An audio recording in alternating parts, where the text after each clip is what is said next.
بسم الله الرحمن الرحيم. هل أتاك حديث الغاشية؟ وجوه يومئذ خاشعة عاملة ناصبة تصلى نارا حامية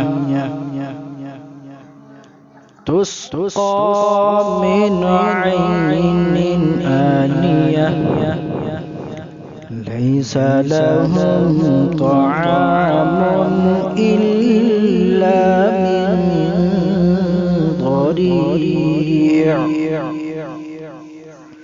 لا يسمن ولا يغني من جوع.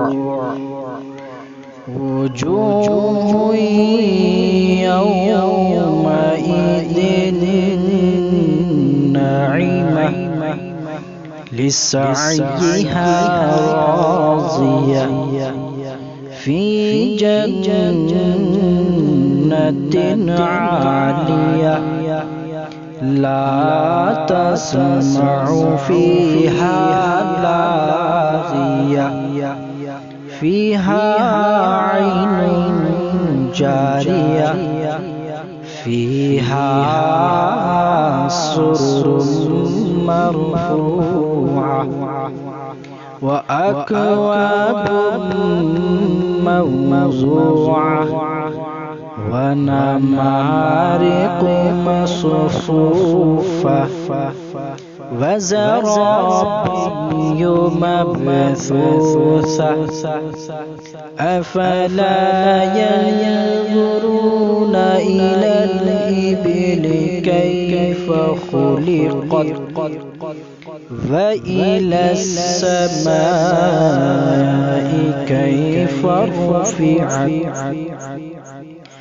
وإلى الجبال كيف نصبت وإلى الأرض كيف سطحت فذكر إنما أنت مذكر لست عليهم بمسيطر إلا من تولى وكفر فيعذبه الله العذاب الأكبر.